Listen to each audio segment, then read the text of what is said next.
I made a video over this offseason talking about the worst start in MLB history, which in my opinion was when Jeremy Guthrie allowed 10 earned runs in 2/3 of an inning, with 6 hits, 4 walks, and negative 0.4 WAR in just this single appearance, which would be the last of his career. But we just witnessed something that was arguably even worse than this, and from a guy who has been at least an above average hurler every year since 2018. With Ryan Pressley's outing versus the Giants last night being possibly the worst pitching appearance in the history of MLB, period.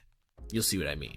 Entering the game in the top of the 11th inning with a ghost runner on second, Pressley would first give up a 108-mile-per-hour line drive over the head of Ian Happ in left field, which would only push the extra inning runner to third base as a result of a poor read off the bat.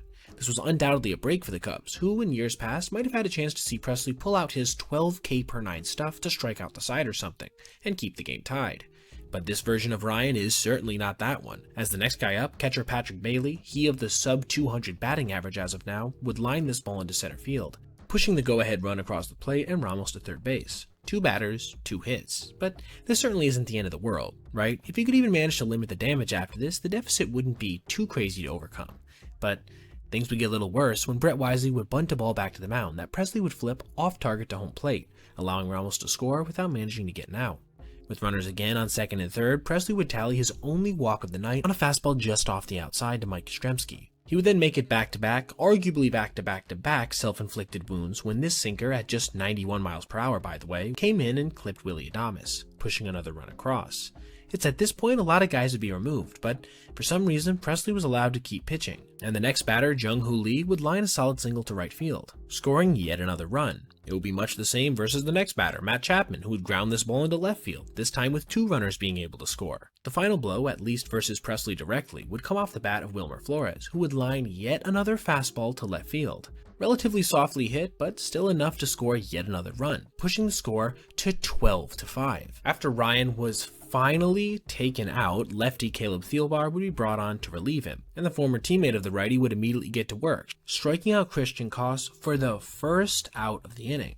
But the now infamous Cubs bullpen wasn't done struggling yet, as the very next batter, Heliot Ramos, would line his second double of the frame, scoring Chapman and pushing Flores to third base. Patrick Bailey would then follow this with a sac fly to center field, pushing the score to 14-5. Things would mercifully end after this when David Villar would strike out on a fastball right down the center of the plate.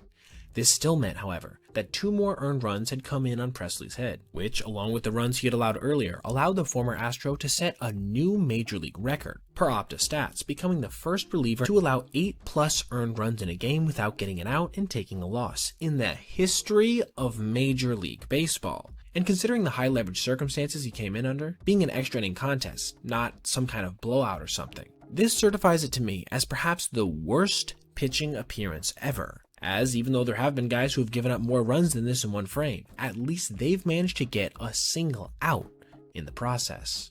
Now, thank you so much for watching, and I hope you enjoyed. Also, if you ever see something you'd like to see detailed in the Made the Cut video, whether that be a specific play or a narrative surrounding a certain player or team, feel free to reach out to my email, basebpoet@gmail.com. That's BASE, letter B, POET@gmail.com. If I use your idea, I'll be sure to give you credit. Have a great rest of your day, and I'll see you in the next one.